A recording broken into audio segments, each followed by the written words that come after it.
मित्रों, मेरा नाम रोहन है और मैं राजस्थान का रहने वाला हूँ। आज मैं आपको मेरे मित्र के साथ घटी एक सच्ची घटना के बारे में बताने जा रहा हूँ। मेरे मित्र का नाम रमेश है और हम बचपन से ही बहुत अच्छे दोस्त हैं और हमारी एक दूसरे से सारी बात शेयर होती है। हम जब कॉलेज में आए थे तब रमेश की सगाई हो गई थी। वह अपनी मंगेतर के, जिसका नाम रानी था, उसे बहुत प्यार करता था और वो दोनों रात भर मोबाइल पर बातें करते रहते थे। एक दिन की बात है, उसने मुझे बताया कि वो अपनी मंगेतर से रात को बात कर रहा था। रमेश ने अपनी मंगेतर को मिलने के लिए बोला तो उसकी मंगेतर ने बदली हुई आवाज में बोली, तू ज्यादा मत बोल वरना तेरे को वही दफन कर दूंगी। मुझे उसकी बात सुनकर बड़ा आश्चर्य हुआ कि ऐसे कैसे हो सकता है। उसके अगले दिन रमेश ने फिर अपनी मंगेतर से मोबाइल पर बात की और बोला, कल रात तुम मुझे क्या अनाप शनाप बोल रही थी। उसकी मंगेतर ने कहा, ऐसा कैसे हो सकता है, लेकिन कल तो मैंने फोन ही नहीं किया था। ये सुनकर रमेश के रोंगटे खड़े हो गए और उसने तुरंत फोन काट दिया।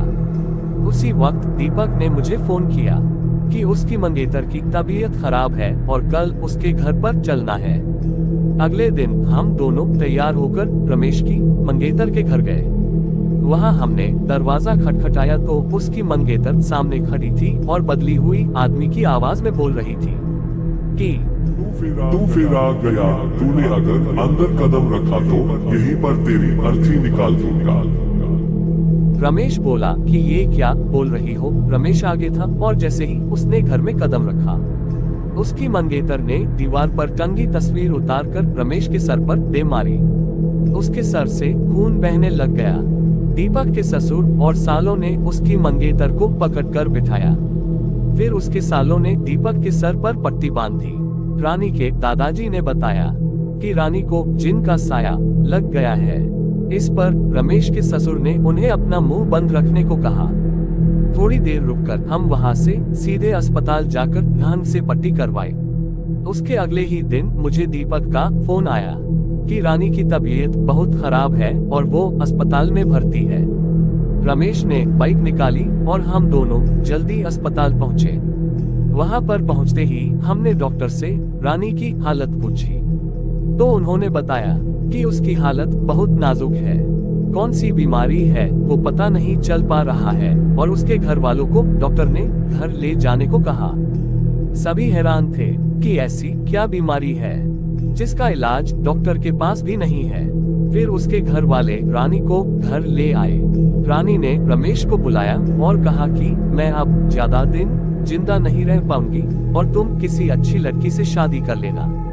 ये सुनकर रमेश की आंखों में आंसू आ गए और बोलने लगा कि मैं तुम्हें मरने नहीं दूंगा। फिर रानी के दादाजी ने उसको एक बाबा के पास ले जाने को कहा। हम उसको बाबा के पास ले गए और बाबा ने बताया कि इसको एक बुरे जिन ने जकड़ लिया है, जिसकी वजह से वो इसके शरीर को नुकसान पहुंचा रहा है। अब बहुत देर हो गई है। बाबा ने बताया कि इसका एक ही इलाज है।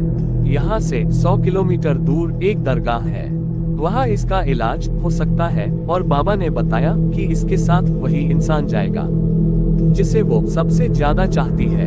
रमेश ने कहा कि मैं चला जाऊंगा, मुझे बाइक भी चलाने आती है। रात के 2 बजे रमेश और रानी दोनों बाइक पर निकल पड़े, लेकिन आधे घंटे बाद किसी का फोन आया कि रमेश और रानी का एक्सीडेंट हो गया है और वे मारे गए हैं। ये सुनकर मेरा रो रो कर बुरा हाल हो गया। मेरा सबसे करीबी दोस्त अब इस दुनिया में नहीं रहा।